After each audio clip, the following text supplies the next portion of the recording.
isso, né? Muito bem. Cada vez que a gente se reúne, é sempre uma oportunidade de Jesus de nos orientar, não é? Ele nos reúne por amor, para poder nos ensinar. Porque se nós decidimos segui-lo, nós precisamos de conhecer aquilo que Ele pede. E nós sabemos que o seguimento de Jesus não é um seguimento fácil, mas Ele está conosco para nos ajudar, não é? Então, quando a gente lê o Evangelho de Marcos, no capítulo 9,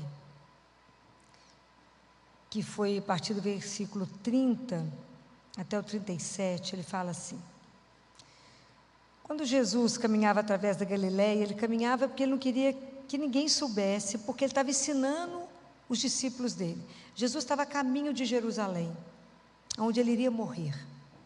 Então, ele estava aproveitando aquele tempo para poder ensinar os discípulos o que precisava aprender. Então, ele falou para eles: o Filho do Homem será entregue às mãos dos homens, e eles o matarão. E morto, depois de 3 dias, ele ressuscitará. Eles, porém, não compreendiam essa palavra e tinham medo de interrogá-lo. Chegaram a Cafarnaum. Em casa, Jesus perguntou: sobre o que vocês estavam conversando no caminho? Eles ficaram em silêncio, né? Estavam com vergonha, né? Porque pelo caminho estavam discutindo sobre quem era o maior entre os 12. Então Jesus sentou, chamou os 12 e disse: se alguém quiser ser o primeiro, seja o último de todos e o servo de todos. Depois ele pegou uma criança, colocou no meio deles e, pegando-a nos braços, disse-lhes: aquele que receber uma dessas crianças por causa do meu nome, a mim recebe. E aquele que me recebe, não é a mim que recebe, mas sim aquele que me enviou. Palavra da salvação. O Evangelho de Marcos, ele coloca para nós, assim, com uma clareza, né? A distância que tinha, um contraste, né? Entre Jesus e os discípulos. Jesus anuncia 3 vezes a paixão dele. A primeira vez, foi logo depois que Pedro fez o testemunho de fé. Quando Jesus anuncia a morte, Pedro chama ele e fala: não, Senhor, fala esse assunto, não, é que é isso, bobagem, Deus vai te livrar disso, bobagem, fala isso não. Na segunda foi essa, quando Jesus anunciou isso, eles não estavam acreditando, não tinham coragem de perguntar para Jesus. Jesus falando da morte, eles estavam discutindo: quem de nós aqui é o maior, mais importante, qual de nós? E Jesus falando: eu vou morrer, viu? Quem é o mais importante? E no terceiro anúncio é quando eles disputam quem vai sentar à direita ou à esquerda de Jesus. Entenderam tudo. E é tão interessante, né, quando a gente vê essa primeira parte, né, porque isso tem uma chave, né? Há uma diferença grande, há um ponto grande de diferença entre nós e Deus, que está escrito em Isaías, né? Isaías 55, quando Deus fala: os meus pensamentos, Isaías 55, versículo 8, ele fala: os meus pensamentos não são vossos pensamentos, e os vossos caminhos não são os meus caminhos. Quanto os céus estão acima da terra, tanto os meus caminhos estão acima dos vossos, e os meus pensamentos acima dos vossos pensamentos.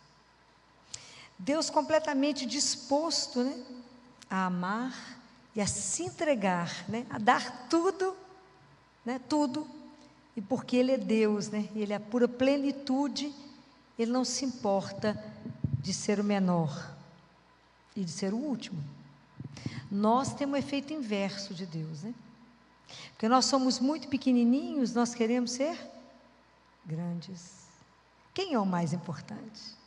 Quem é o maior, né? O efeito completamente inverso, né? Um falando de uma coisa, do amor, que é um serviço, uma gratuidade, né? Você dá a sua vida em serviço e a turma querendo saber quem vai ter mais honra e glória. Mudou alguma coisa nesses 2000 anos? De verdade?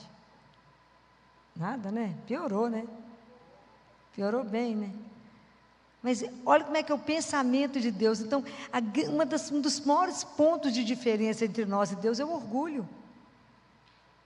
Né? O orgulho, e isso para nós é um problema muito sério, né? Muito sério. Essa questão do tanto que a gente deseja, né? Só observar o quanto que as pessoas querem ser vistas, notadas, né? Seguidas, né? E somos o que mesmo? Nada. Então, Jesus ele é tão encantador, quero que eu li isso aqui. Imagina, Jesus sabia o que eles tinham discutido no caminho, porque o que fica escondido para Deus? Nada. O que vocês estavam conversando no caminho? Esse cara mudo, que é vergonha. É igual quando você pega a menina fazendo uma coisa errada, né? O que você fez? Nada. Caim, cadê Abel? Não vi, tem um tempo que eu não vejo, tinha acabado de matar. Não vi não, Senhor. Tem certeza que você não viu? Não, vi não, mortinho. E assim somos nós, né? Com a dificuldade que nós temos em assumir a verdade, né? Uma das coisas que a gente precisa trabalhar na nossa vida é contra a mentira. Mentira não pode ter espaço na nossa vida. Aí eles perguntaram para Jesus, como eles tinham certeza que Jesus sabia, se fingiu de morto. Jesus perguntou alguma coisa? Não escutei. Você falou alguma coisa? Não ouvi, ficaram mudos. Olha a delicadeza de Jesus, o que ele fez? Essa atitude é simplesmente encantadora. Ele assentou e chamou a turma, vem cá, gente, vamos conversar. Isso é uma coisa para a gente poder aprender. Porque quem tinha total autoridade naquele momento é Ele sempre. Tinha todo o conhecimento, é Deus. Ele podia ter destruído aquela turma naquela hora. Mas Jesus não. Ele assentou e com toda a paciência do mundo, ele deve ter dito essa frase. Se alguém quiser ser o primeiro, seja o último de todos e o servo de todos. Entre vós não pode ser assim.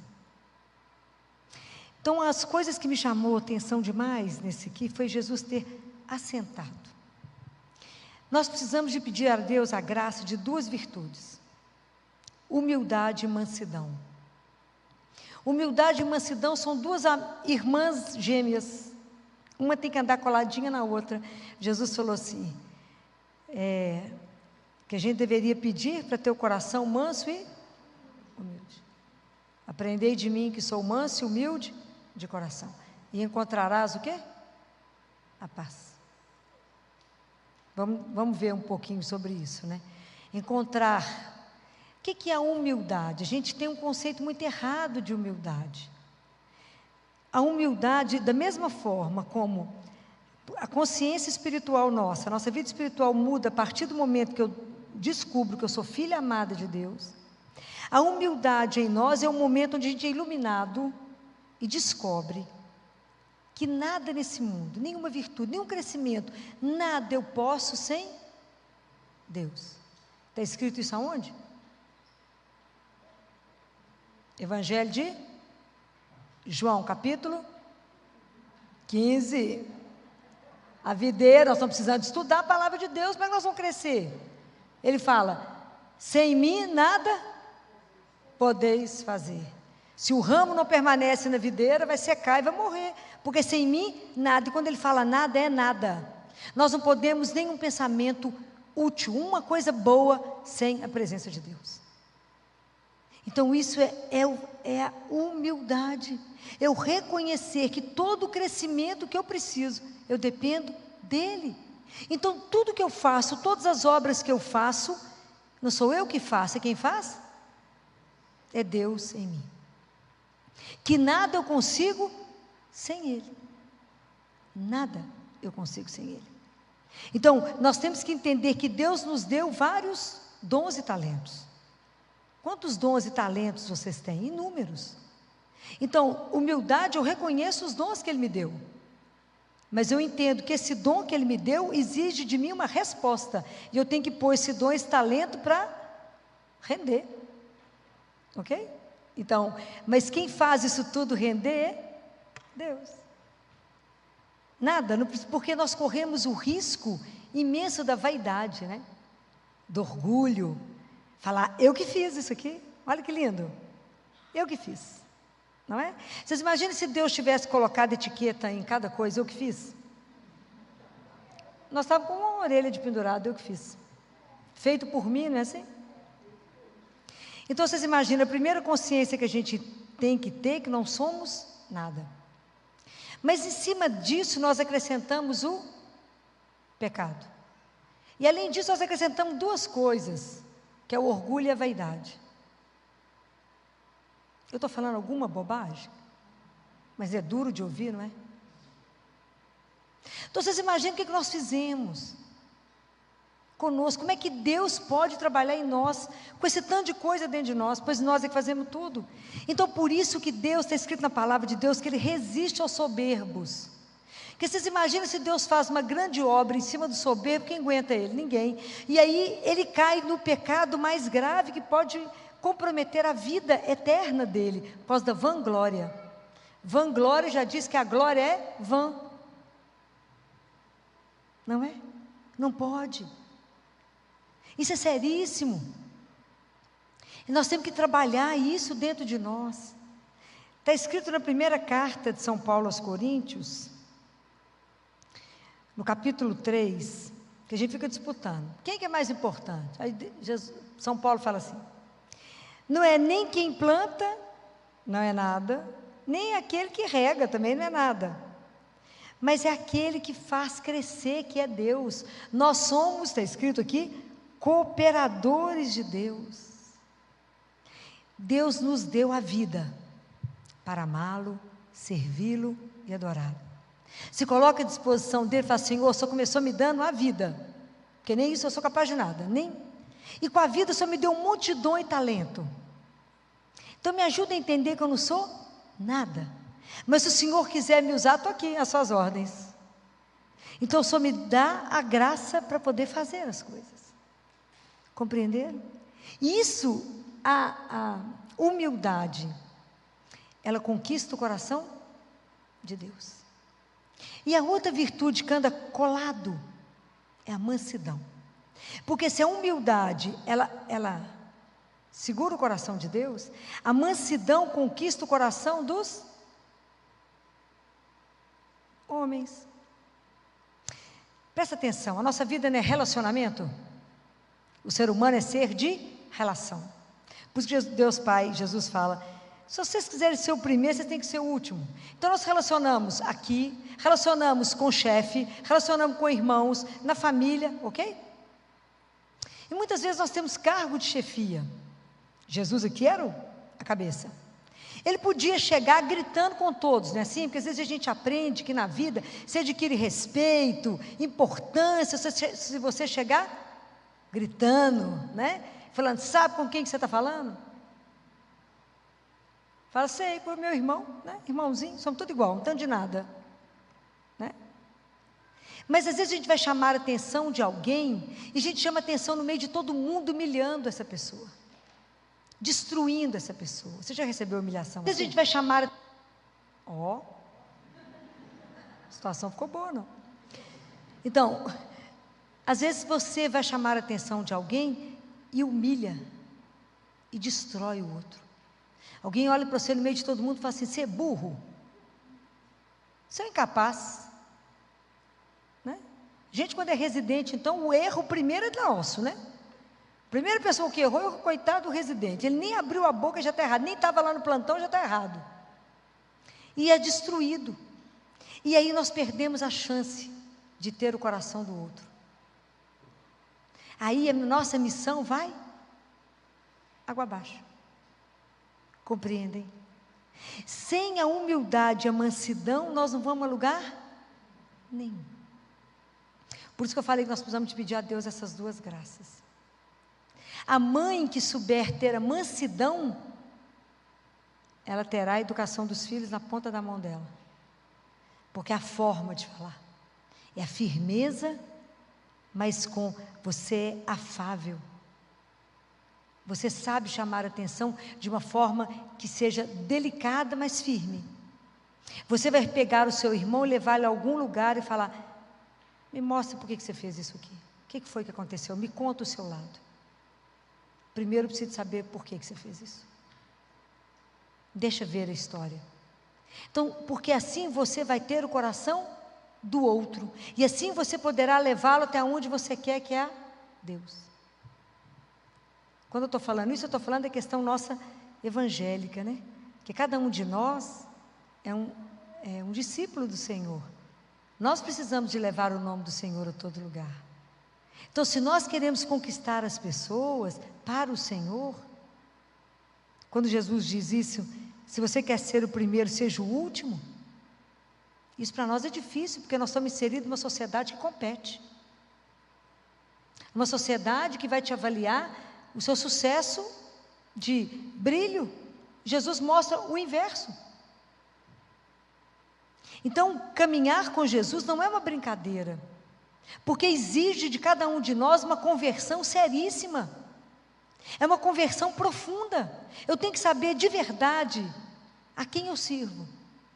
Se é Deus ou o mundo. Porque às vezes a gente fica com um pé no mundo, um pé com Deus, falando assim, vai que Ele existe, se Ele chegar mesmo eu pulo aqui e falo, bem que eu acreditava no Senhor. Mas nós temos que entender que isso do mundo leva aonde? A lugar nenhum, é só vaidade. Vai ler Eclesiastes. Vaidade das vaidades, tudo é vaidade. Mas eu fico impressionadíssimo com aquela bolsa de 100 mil reais que a outra comprou, 10 mil, 30 mil, tanto que ela é poderosa, rica, e o meu irmão ali do lado passando fome, como é que eu posso fazer? Jesus falou assim, se você quiser fazer um agrado a você, faça, você tem o direito de fazer o que você quiser com os seus bens, mas o bem material que você ganhou também é para servir o outro. Então nós podemos ter medida, não podemos? Nós não podemos ajudar? Entender que o outro é irmão? Está vendo como é que isso exige de nós uma conversão profunda? Muda o meu jeito de ver a situação, de pensar, de sentir, de viver, porque eu me comprometo. Não tem jeito de eu estar na igreja, comungar, o mesmo Deus que me alimenta, que te alimenta, e fechar os olhos para a sua dor e para o seu sofrimento. Eu não posso. Senão eu nego aquele que eu creio, que eu acabei de receber. O compromisso nosso com Jesus, ele é sério demais. Não é uma brincadeira. Andar com Jesus não é uma estrada de sucesso, de glória e de brilho, não. Eu já falei isso com vocês mais de uma vez. Vide Madre Teresa de Calcutá. Já falei com vocês, é chão batido. É aquela vida anônima que você está atento ao outro, que você cuida do outro por amor ao Senhor Jesus e só. Não precisa de holofote. Só tem uma pessoa que tem que nos ver. Quem é? É Deus. Por quem que nós vamos fazer isso? Por amor a Ele. Como eu não posso fazer nada por Ele, que Ele é a plenitude, eu faço pelo meu irmão. Porque o maior mandamento do cristianismo chama-se amar. E Deus se deu inteiro. Sobrou nada, né? Até a última gota de sangue Ele deu. Deu tudo para nos ensinar.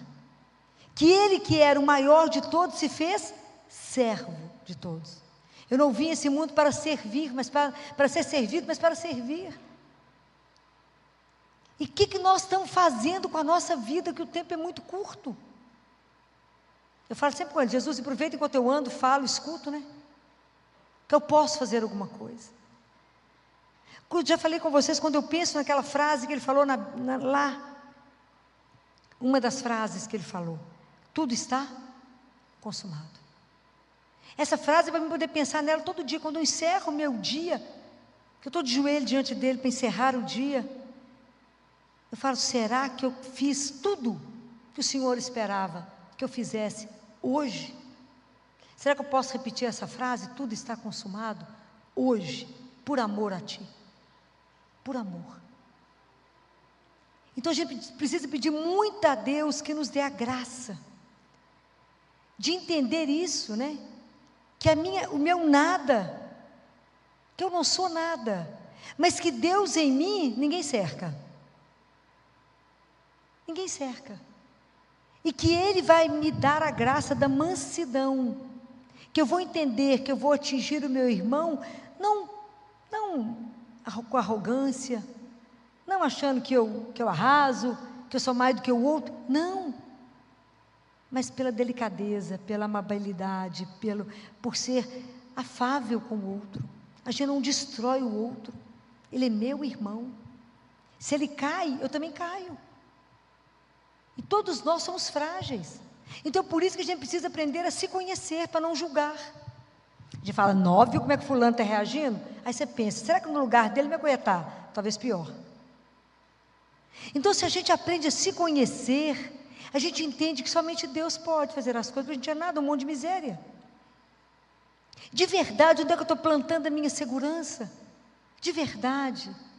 Se eu estou disposto a fazer uma coisa que não vai dar brilho, que ninguém vai ficar sabendo. Nós corremos tanto risco, gente.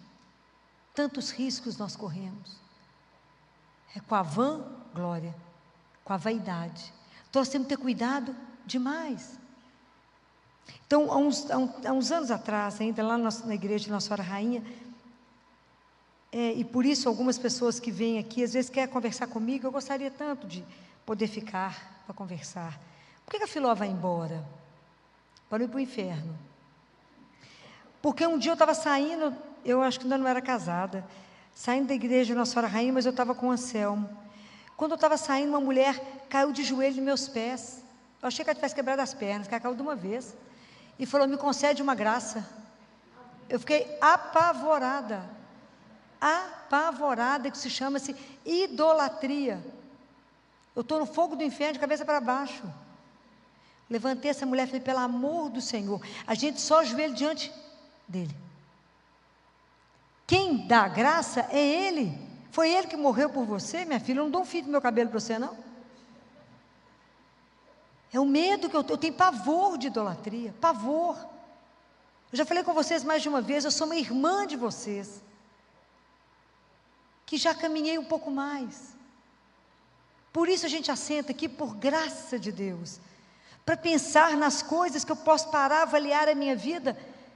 E quando eu estudei tudo isso, eu falei, tem que marcar uma confissão urgente. É assim. Coloco para vocês toda a verdade.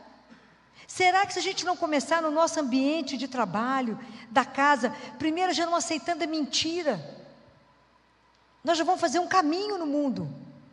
Porque o mundo não quer ver a luz, pode ter certeza disso. O mundo não quer ver o povo da verdade, não quer. A questão é ilusão, é mentira, é enrolar o povo, é vaidade das vaidades, é tudo rolo. Mas eu falo isso muito com os adolescentes, falo, deixa eu dar um sinal para vocês, que a gente não pode ter pai e mãe colado, nem médico agarrado o tempo inteiro. Como é que você sabe que uma coisa é boa? Quando você receber uma proposta, como é que você sabe que é boa? Primeiro que ela tem que ser clara. Se começar falando assim aqui, eu vou te fazer um convite, mas você não pode contar para ninguém. Sai fora que já é errado. Né? E se você pensa assim, eu posso levar a minha mãe ou meu pai? Meu pai e minha mãe vai ficar feliz? É do bem. Se não puder, meu filho, corre, mas sai correndo. Faz quando você esquecer uma panela no fogo, e sai aventado para não correr o risco. Então, são coisas que a gente começa a perceber, né?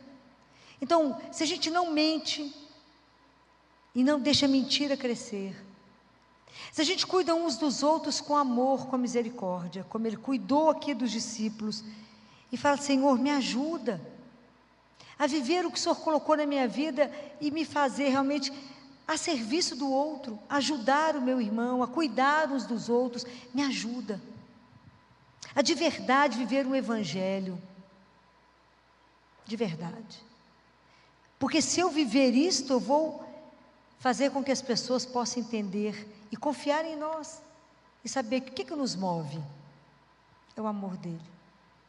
É Ele que primeiro nos ensinou isso. Você imaginou o que Ele diz aqui, né? Quando Ele coloca a criança no meio deles, porque uma das marcas da criança, que é a outra graça que a gente precisa pedir a Deus, é a graça da infância espiritual. Porque a infância, ela tem uma marca, qual é?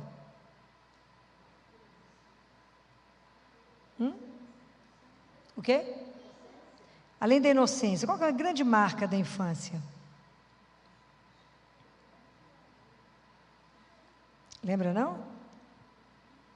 O que a criança faz com mãe e pai? Ela confia. A criança duvida que a mãe ou o pai vai fazer alguma coisa de bom para ela? Não.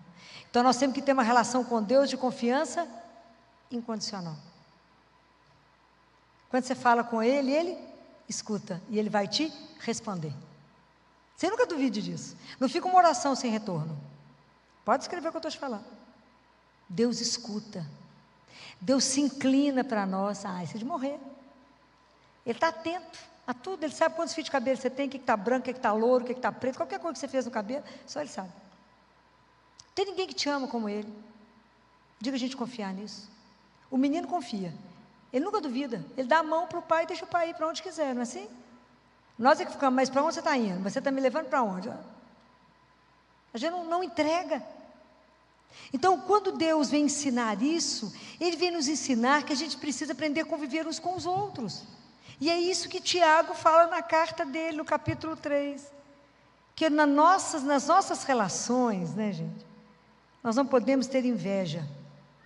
Imagina que a gente não tem nenhuma, né? Fácil isso. Hoje só estou falando de coisa simples. Porque se vocês olharem, a inveja, ela tem um monte de problema lá com os mandamentos da lei de Deus. Por inveja eu mato. Por inveja eu vou roubar. Por inveja eu vou cometer adultério. Porque, gente, o marido da minha amiga é espetacular. Por que ela que está casada com ele? Por que ela que tem tudo e eu não vou? Que é isso, vou ter também. Por inveja, só pensa numa coisinha, eu destruo o outro. Eu armo cilada para o outro. Que coração é esse? Entendemos que somos irmãos? Não entendemos. Então, quando ele fala isso, é tão lindo, que se vocês olharem, né, que ele fala, porque Jesus fala que a raiz do pecado é o egoísmo, né, porque tudo eu quero para mim, né, é para mim, né, o menino de 3 anos de idade, para lá. E aí ele fala que a sabedoria que vem de Deus, ela tem 7 características, porque o 7 é a perfeição, né? Então ele fala que a sabedoria ela é pura. Sabe por que ela é pura? Porque quando eu permito que a luz de Deus passe, né? É Deus que resplandece, quando eu já sou manso e humilde, né? Ela pacifica, ela é indulgente, ela é conciliadora, ela é cheia de misericórdia e bons frutos, isenta de parcialidade e de hipocrisia. E que quem pode semear desse jeito vai promover a paz. Nisso nós não seremos reconhecidos que somos filhos de Deus, que são aqueles que vão promover a paz, né? Bem-aventurados os que promovem a paz, porque serão chamados filhos de Deus. Compreende que quando a gente senta aqui para poder conversar da palavra, é para que a gente possa permitir que a palavra entre no meu ouvido e que ela trabalhe dentro de mim e fale, não, nós temos que melhorar. Sozinho? Não, com a graça de Deus. Senhor, me dá a graça da humildade. Senhor, me dá a graça da mansidão. Me ajuda a trabalhar promovendo a paz. Me ajuda, tira do meu coração o egoísmo. Tira do meu coração a inveja. Tira isso do meu coração, Senhor. O orgulho, a vaidade, a vanglória, a necessidade de aparecer. Por que eu preciso? Porque muita coisa que está em nós é tão interessante. Por que o nosso coração às vezes está inquieto, aflito? Primeiro que eu quero ser amado. E se eu cismo que você não está gostando de mim, eu fico aflito. Eu faço qualquer coisa para você gostar de mim. Está errado. Então, como eu quero a estima do outro, eu fico aflita porque eu quero o aplauso. Isso traz para mim uma inquietude. Para que isso, gente? Se o dia que você descobre que você é amada por Deus, já bastou. Então, nós temos uma necessidade sempre de ser aprovados para o outro. O outro tem que me aplaudir, o outro tem que me aprovar. Por quê? Porque temos insegurança sobre o amor que a gente recebe.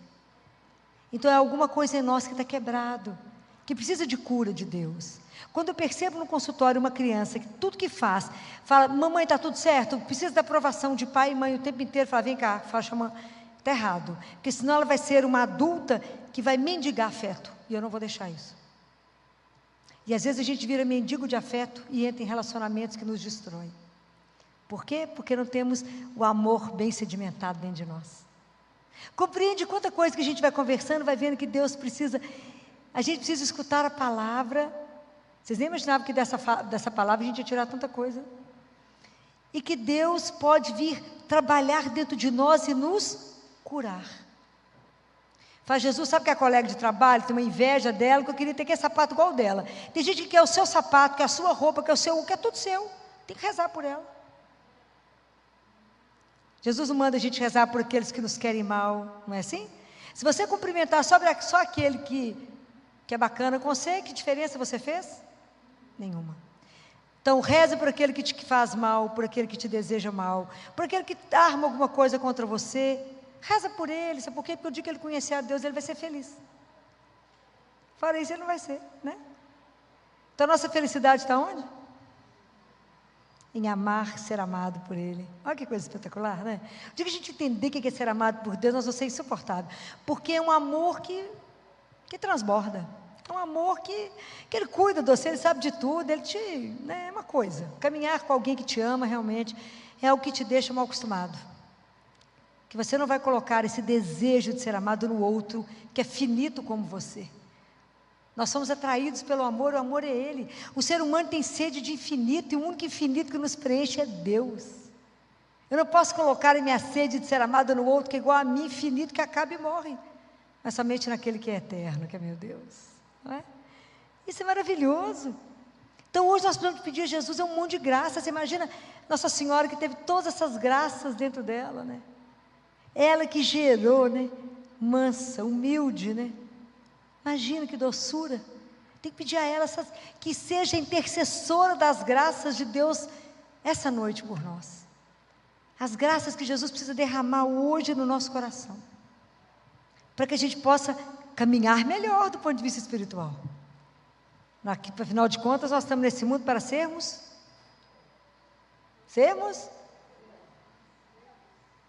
nós estamos nesse mundo para ser santos. O que Jesus fala? Sede santos, porque o vosso Pai Celeste é santo. Gente, eu vou trazer a Bíblia, né, da próxima vez. Vamos, né? Vamos abrir página tal, capítulo tal, versículo tal. Não é assim?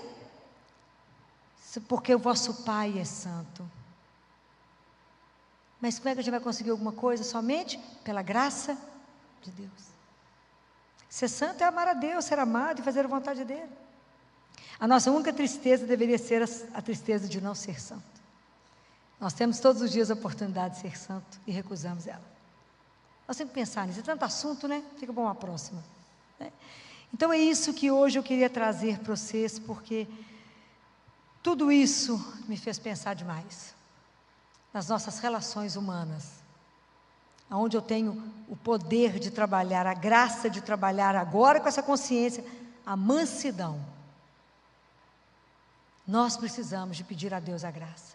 E precisamos de pedir a Deus que nos dê verdadeira sabedoria, que Ele tire do nosso coração toda inveja, toda soberba, todo desejo de vanglória, todo desejo de ser reconhecido, desejo de ser aplaudido. Oh, que bobagem! Isso é ilusão. Ilusão. Lembrem sempre que no final das contas vai ser quem? Você e Deus. E só. Pensa sempre nisso.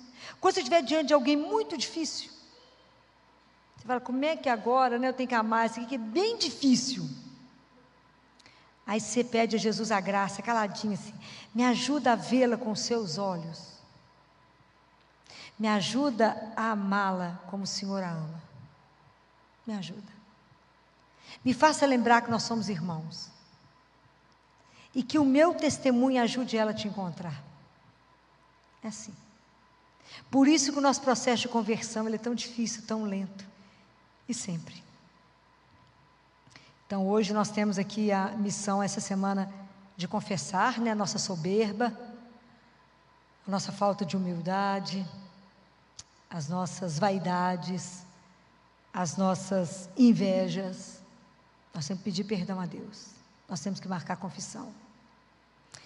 Pedir a Deus tudo isso, porque isso tem criado tanto dissabor nas nossas relações. Que bobagem quando as pessoas gritam porque quer que a última palavra seja deles, né? Que bobagem, fala, não, meu filho, você está achando, não. Se você acha que isso é melhor, pode ser, assim, qualquer coisa. Né? Importante é resolver a questão, né? Não importa. Não é assim? Importa é resolver. Eu falo lá no CTG, não importa, Não importa nem quem fez diagnóstico, o importante não é devolver o menino para a mãe do menino, gente, isso que importa, né? A gente precisa trabalhar algumas coisas em nós. Jesus não gostava nem de ser visto. É muita coisa para aprender. Então, nós vamos marcar confissão.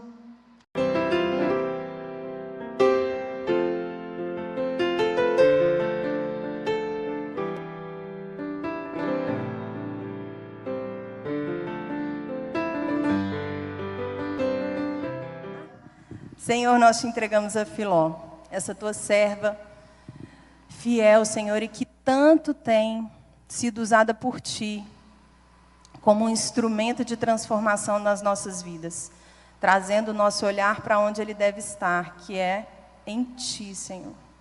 Usa nessa noite para que as palavras dela possam trazer em nós orientação e esse desejo de mudança, esse desejo de se assemelhar a ti, de buscar te conhecer e buscar mais a tua presença. Fala conosco nessa noite através dessa tua filha. Mãezinha, cubra com teu manto, mãe. Interceda por ela hoje, sempre. Vinde, Espírito Santo. Vinde por meio da poderosa intercessão do Imaculado Coração de Maria, vossa amadíssima esposa. Vinde, Espírito Santo. Vinde por meio da poderosa intercessão do Imaculado Coração de Maria, vossa amadíssima esposa. Vinde, Espírito Santo. Vinde por meio da poderosa intercessão do Imaculado Coração de Maria, vossa amadíssima esposa. Amém. Ave Maria, cheia de graça, o Senhor é convosco. Bendita sois vós entre as mulheres, e bendito é o fruto do vosso ventre, Jesus. Santa Maria, Mãe de Deus, rogai por nós, pecadores, agora e na hora da nossa morte. Amém. Obrigada. Vamos sentar? Ô, Pati, quando tiver 30 minutos, me avisa, por favor, que a semana passada a gente entusiasma, né? Falei mais de 1 hora, mas o povo cansa, né? Não pode... Se deixar, passa a noite falando, né? Perigo. Então, meu marido fica ali vigiando, falou comigo, você extrapolou o limite. Eu não presto atenção, né? Então, não tem relógio, que eu não gosto de relógio, então, uma luta. Então, você, por favor, me sinaliza. É uma alegria sempre a gente poder reunir, né? Como irmãos, né? Para pensar juntos, né? Para caminhar. Né?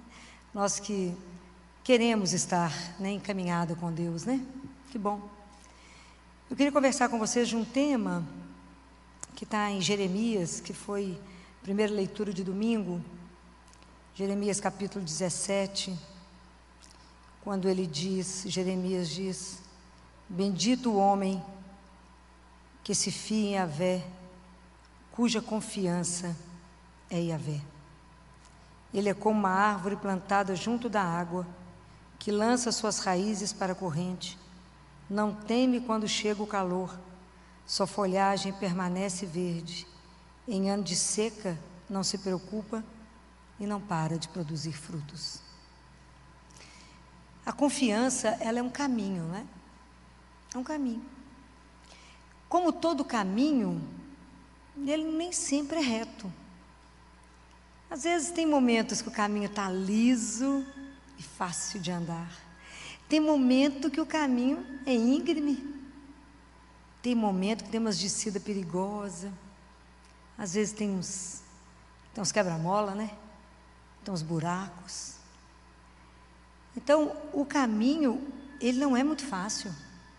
Porque o sinônimo da confiança é fé. Então, é a nossa caminhada. É a caminhada de todo dia. Porque quando eu falo eu confio em quem? Eu preciso confiar numa pessoa. A relação é pessoa a pessoa. Como é que eu posso depositar a confiança em alguém? Acreditar, crer, né? Acordare, entregar, eu entrego o meu coração numa mão. Na mão de quem? Para quem eu entrego o meu coração? Para quem que de verdade eu posso confiar tudo na minha vida? Às vezes acontece alguma coisa e a gente fala assim, para quem eu posso contar isso? Aí você pensa no outro, sobra ninguém. E é triste, né? Alguém humano que eu poderia chorar? Alguém que eu poderia me rasgar? Alguém que eu poderia permitir que me visse nu que eu digo da alma? Alguém que eu pudesse contar todas as minhas misérias, as minhas fragilidades, os meus medos, as minhas incertezas? O medo. E eu olho e não tenho ninguém que eu poderia fazer isso do ponto de vista humano. Então, diante de quem que eu poderia fazer essa entrega? A não ser em Deus. Mas até eu conseguir viver isso, você tem que ter um começo, gente. É a nossa história. É a nossa história de fé. Então, como é que eu começo a minha caminhada, né? Que bom que hoje a gente está aqui para ouvir isso. Eu nunca vou poder confiar as minhas coisas a um estranho. Nunca. Mas para poder confiar e entregar, eu tenho que entregar a alguém que eu conheço. E para mim poder conhecer, eu preciso perder um tempo, entre aspas. Eu tenho que me dispor a sentar com você todos os dias. Eu posso dizer que eu já te vi, mas não posso dizer que eu te conheço. Não é diferente? Completamente diferente. Conhecer alguém, olhar no olho do outro, permitir ser olhado pelo outro, permitir mostrar sua miséria e sua fragilidade para o outro, é só para aquele que eu sei que não vai falhar, só para aquele que eu sei que nunca vai me abandonar, só para aquele que eu sei que nunca vai me trair. E a gente vive num mundo onde a gente sempre já teve experiência, mas eu contei aquele segredo, aquilo que me agoniava por fulano, e ele me traiu.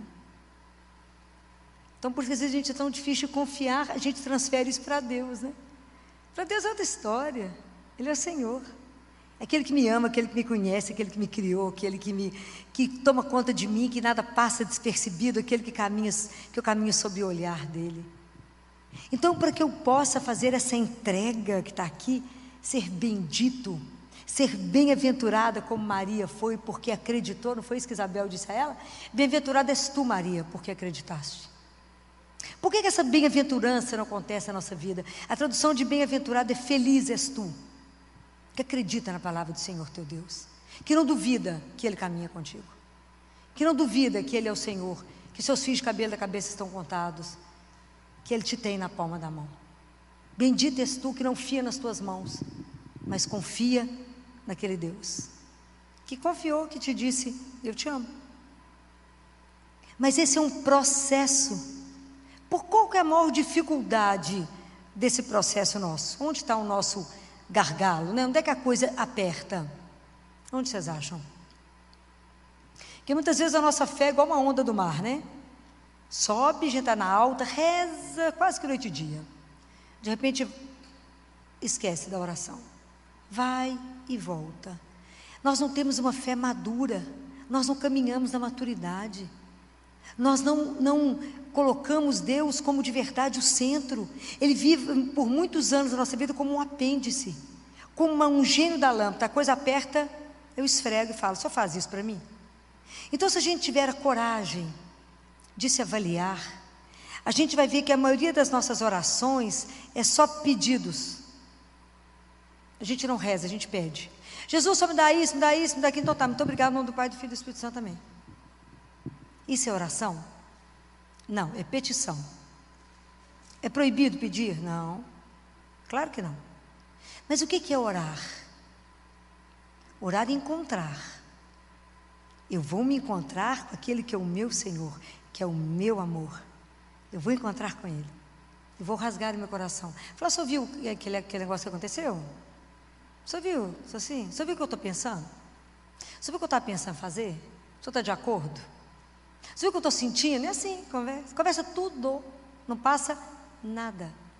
Você viu que negócio que eu estou querendo comprar? Não precisa nem explicar que negócio, ele já sabe. É bonitinho, ele sabe tudo, né?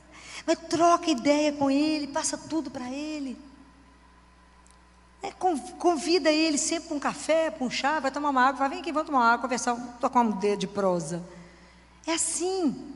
É pegar a palavra, meditar, isso que estava escrito aqui hoje, falar com Ele. O Senhor é o rochedo que me abriga. Pode imaginar o que significa isso? A casa bem defendida que me salva. O Senhor é a minha fortaleza, por isso que eu dou conta. É isso. É pegar essa palavra e fazer com que essa palavra seja a sua vida. Você transformar essa palavra em ação na sua vida. E acontece alguma coisa, você fala, não, mas Deus é aquele que me conduz. Ele me alimenta, Ele me sustenta. Então eu não preciso ter medo. Isso é bacana. Mas enquanto a gente não pegar a palavra, não conhecer, não ler essa palavra e falar, isso é minha. Eu não perseverar em Deus, porque eu preciso conversar com Ele todos os dias.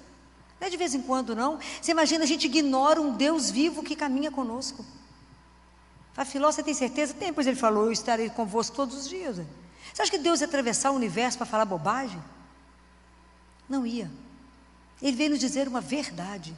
Nós é que não tomamos posse disso e achamos que estamos sozinhos.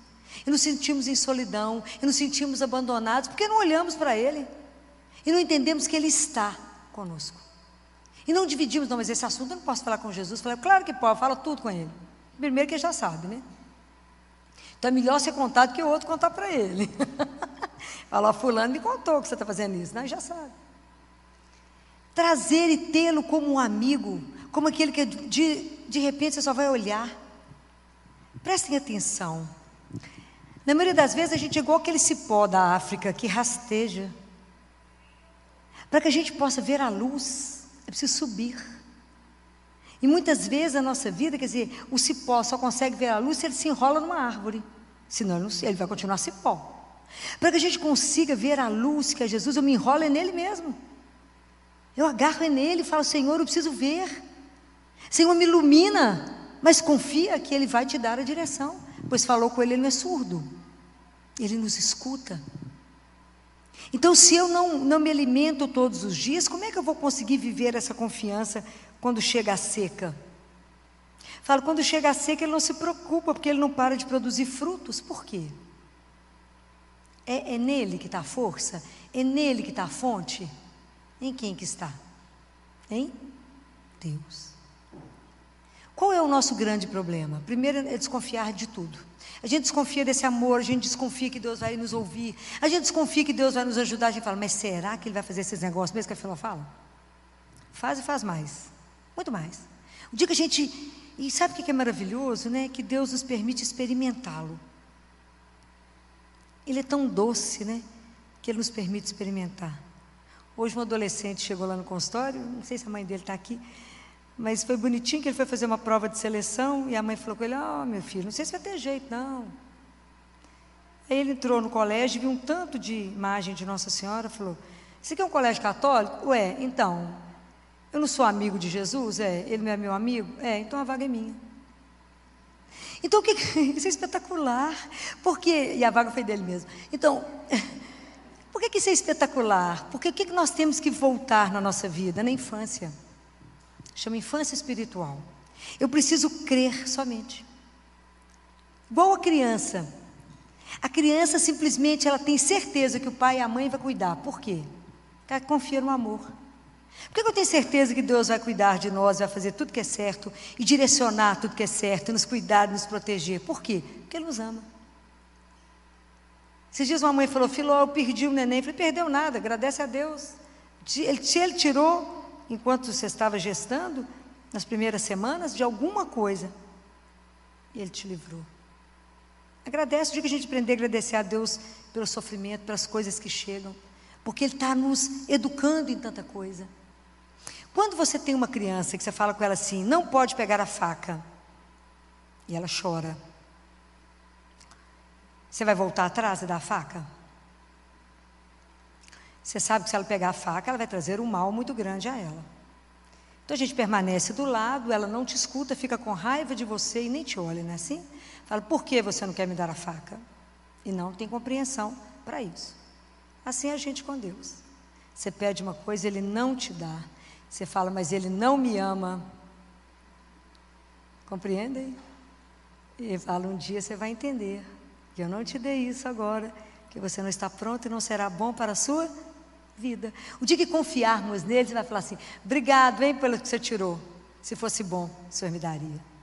Essa confiança incondicional em Deus. Mas a gente acha que a gente resolve tudo pela força das nossas mãos. E diz que tem uma história interessante na Bíblia, que muitos de vocês já devem ter ouvido, que é a história de Gedeão. Conhecem? Que bom, ninguém lembra, que bom que eu posso contar, né? Está em Juízes 7, depois vocês leem. Gedeão era de uma tribo, ele era o menor da família, assim. Era o mais frágil, a tribo dele era menor, tinha menos soldados, tudo dele era pouco. Aí ele estava desolado, porque os midianitas eram uma coisa como a areia do mar, era gente demais para a guerra. Falou: não vai ter jeito, não. Deus sentou com ele e falou assim: preocupa não, Gedeão, eu estou com você. Mas, Senhor, só viu quanta gente tem lá, Senhor? Mais de 100 mil. Preocupa não, Gedeão, eu estou com você. Então reúne o povo que quer. Reúne, que eu vou te ajudar. Aí arrumou 33 mil. Deus falou: não, Gedeão, tem gente demais. O senhor viu quantos tem lá? Mais de 100 mil, muita gente. Gedeão, eu estou com você, Gedeão. É igualzinho a gente, né? Mas Gedeão falou assim: fala com o povo que quem tiver com medo pode ir embora. 23 mil foram embora. E a Vé falou que se alguém tiver com medo pode ir embora. E Deus manda e avisa por que lugar que eles têm que passar. Manda passar por tal lugar. 23 mil vazaram. Ficou 10 mil. E falou: gente demais. Hein, Senhor? Mas mais de 100 mil, Senhor. Gedeão, gente demais. Se eu der a terra para vocês, com esse tanto de gente, vocês vão falar que foi vocês que conseguiram. Vocês vão conseguir pela força da minha mão. Tem gente demais. Então, leva o povo para tomar água, Gedeão. E você vai escolher a turma que vai ajoelhar. E vai separar aquela turma que lambe a água, como um cachorro. Separa. Gedeão conseguiu 300. Ele falou: agora tá bom. O resto pode ir embora. Hein, Senhor? 300? Gedeão, gente demais, Gedeão. Eu estou com você. Aliás, agora você vai descer lá no acampamento de noite. Eu, Senhor? Vai lá, no meio do povo. Mas eu? Agora, Gedeão, eu estou com você, Gedeão. Mas se você tiver com medo, você leva um amigo. O que ele fez? Levou um amigo. O que vale o amigo? Nada, né? Foi 2 passando mal de medo. Pois ele estava com o Senhor, qual é o problema? Mas a gente é assim, né? Porque a fé dá que garantia? Nenhuma, né? Você tem que acreditar e andar. Muito bem. Então, Deus, depois vocês leem lá, que é interessante demais. Deus falou com Gedeão: agora você vai fazer o que eu vou te mandar. Você vai separar os 300 em 3 grupos de 100. Só existia a espada de Gedeão, mais nenhuma. Cada um vai com uma tocha de fogo e os cântaro vazio e a trombeta. Colocou cada um num ponto do acampamento. E Gedeão falou: o que eu fizer, o Senhor vai mandar, ou vocês repetem. Então eles ficaram dispostos, pegando o acampamento em pontos. E isso era meia-noite. Gedeão então tocou a trombeta. E todos eles tocaram simultaneamente. O povo acordou completamente assustado, não estava entendendo o que estava acontecendo, e o próprio exército se matou. Um matou o outro. Gedeão levantou a única espada que tinha e falou: venci, né? Fez o quê? Tocou a trombeta. Assim a gente, na nossa fé, miserável. Porque o Senhor fala: mas eu estou convosco. Você fala: mas Senhor, mas que mais, né? Mas eu estou com você, mas que mais? Então, desenvolver essa fé, desenvolver essa confiança, esse abandono nas mãos de Deus, aprender a entregar tudo na mão dEle e dizer: Senhor, faça a vossa vontade. Aqui está o que eu gostaria, mas eu espero que o Senhor faça somente aquilo que vos agrada. Eu quero aprender, Senhor, em tudo que eu fizer, que eu for fazer no dia, colocar primeiro o Senhor, que é invisível, antes do visível. Eu quero em tudo ter meu olho voltado para o Senhor. Eu quero em tudo procurar não vos ofender e vos agradar. Eu quero ter um dia que eu viva somente sem te ofender. Me ajuda. Não é fácil. Mas porque eu gostaria que a gente aprendesse, igual quando a gente está apaixonado. Quando você está muito apaixonado, você está trabalhando, você pensa no namorado. Você está dormindo, você pensa nele. Você está comendo, tudo que você faz, você pensa nele. Então, gostaria que a gente fizesse isso pensando em Deus. Pensar nele, que é o amado da nossa alma. Mas para a gente poder criar essa história de amor, eu preciso de caminhada, de tempo, de entrega, de decisão. Eu tenho que dizer, eu quero caminhar de verdade com Deus. Eu quero de verdade poder entregar a minha vida a Ele, não me preocupar com mais nada, entregar cada coisa e falar, o Senhor irá conduzir. Entregar meu dia pela manhã, porque a gente, antes de acordar, liga o celular, olha o celular, as mensagens, em vez de falar, em nome do Pai, do Filho e do Espírito Santo, bom dia, meu Pai, benção. Não, liga o celular. A gente faz tudo errado. Então, se entregar a Ele de manhã, faça essa experiência, pede bênção para o seu pai e fala com ele, hoje será somente aquilo que o Senhor desejar. Não vou me preocupar com nada, e quem vai me conduzir? O Senhor. Experimentem. O que é viver um dia abandonado? Faça o saldo no fim do dia. É espetacular. Então, começar a caminhar, tendo essa certeza que é amado, né? Que Deus nos ama, que Deus nos conduz, que Deus tem uma proposta na nossa vida. E quando a coisa é difícil, Filó? E quando é tempo de seca, e quando é tempo de sofrimento, quando é tempo de perda? É por isso que a gente é alimentado por essa palavra, para que a gente dê conta de se sustentar. Quando eu fico pensando, fazendo uma retrospectiva, né, e hoje eu estava agradecendo a ele na hora do ofertório, né, falando com ele, há tantos anos eu te pedi a graça da missa diária, e o Senhor me concedeu, que se o Senhor não tivesse me concedido, eu não daria conta de estar de pé. Semana passada, a gente viveu uma situação tão sofrida, foi uma semana muito pesada, nós recebemos uma criança de 5 anos, que nunca havia adoecido, e teve uma fatalidade na vida dela, e nós lutamos, né, a equipe lutou assim, bravamente, de uma plantonista no dia seguinte, então a noite inteira você lutou pela vida dessa criança, né, assim, e foram todos os plantonistas, eles lutamos bravamente, até que na quinta-feira, de quarta para quinta, a gente achou que realmente ela estava em morte cerebral, e evoluímos para todos os exames, tomografia, ela herniou, foi uma luta. Uma família encantadora. Encantadora. Até a relação do pai com o padrasto era de encantar. E uma família que acompanhou tudo, desde o momento que ela entrou na madrugada de domingo para segunda, no CTI, até o final. Encantadora. E tanto o pai quanto o padrasto chamavam ela carinhosamente de minha pretinha. E eles acompanharam tudo, toda a realização dos exames, porque se tem uma coisa rígida nesse país, se chama a legislação de morte cerebral, né, de morte encefálica, isso, e é uma coisa que o Conselho Federal de Medicina estabeleceu regras que se cumprem, do Nordeste ao Sul é tudo igual, né, todo mundo já foi treinado, os médicos que estão aqui sabem disso, todo mundo passou por um processo de retreinamento sobre isso, e só quem já passou por esse treinamento pode assinar e documentar tudo isso, né? Porque quando depois que constata a morte cerebral, nós temos 2 caminhos, né? Ou a criança será, ou o paciente será doador, ou nós vamos desligar tudo. E não é fácil, né? Não é um processo fácil. Então, o MG Transplantes acompanha, é tudo muito acompanhado, é tudo muito documentado, né? Porque não é uma brincadeira confirmar uma morte cerebral.